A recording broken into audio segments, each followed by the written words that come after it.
Good morning and Merry Christmas Eve. Another question we have is where exactly will these light rail station stops go? Normally downtown would be a spot for people and families to gather and enjoy live music and watch the fireworks. Moray, who tells me he visits the site several times a week, says he has not seen a spike in bird activity. TxDOT is aware of the problem and they say drivers should not worry about the dip in the road because they say it is not dangerous. But that's not how the drivers we spoke with feel about the situation.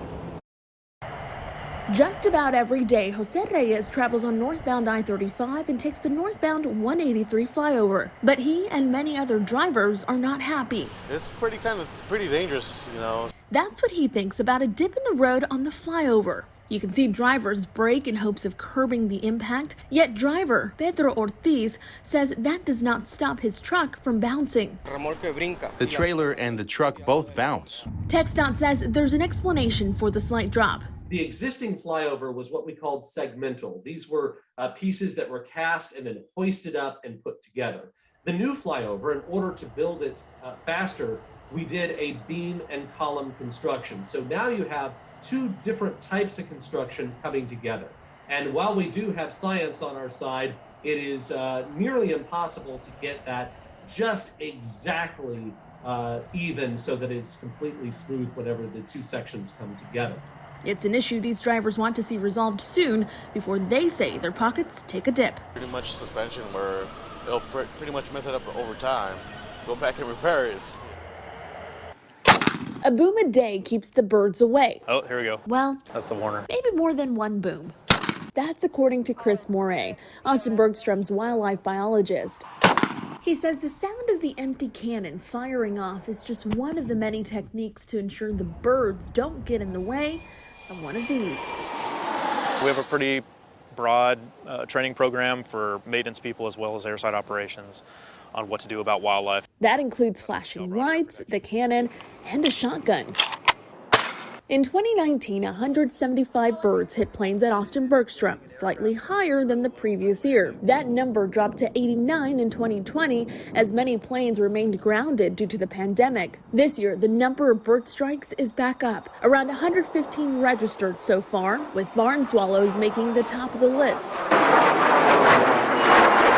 These are the remains of a mourning dove, which is in most years the most frequently struck bird at Austin Bergstrom International Airport. But there's good news. This year, Moray says a lot of the recorded strikes are not what you think. Definitely less pilot-generated strike reports for this year, I would say, is one trend.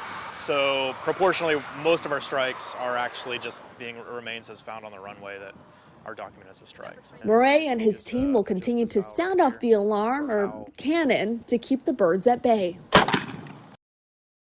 This is now the main entrance. When Diana Hernandez first started reclaiming memories, she wanted to restore missing and forgotten histories of those who are often overlooked. Typically disenfranchised communities of any kind. BIPOC, queer, indigenous, and people of color communities. Specifically, the group's goal is to secure sites like San Jose Cementerio in Montopolis. San Jose Cemetery was founded in 1919. It was specifically created for the Mexican-American community, built during segregation era times. Hernandez says there are several community Mexican-American leaders buried at San Jose, including Miguel Guerrero.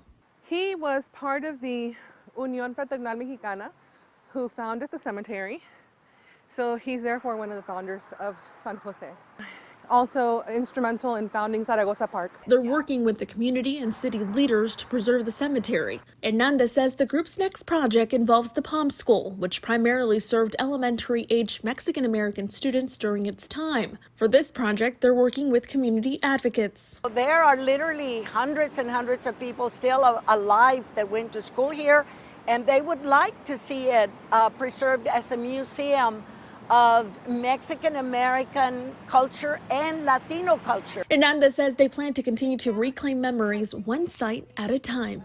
Well, I think it's important to preserve these histories because they're not being preserved, and these memories are they're being forgotten. And I think that it's important to reclaim these memories, these histories for our younger generation so that they know their history.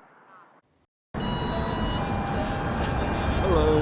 Yeah, how are you? are you? For nearly 20 years, Sam Computers has called the drag home. It's the busiest place here in downtown, in Austin, whenever the students are here. Owner Mohammed Imran provides UT students and the community with tech support. Nowadays, without technology, they can't study. Last week, Imran says transit officials stopped by to let him know about the light rail coming to the area. They say they're thinking maybe basically no cars, public cars on Guadalupe, just only rail. I said, I said, no, that's no, especially for business, then how the business gonna survive here on drag?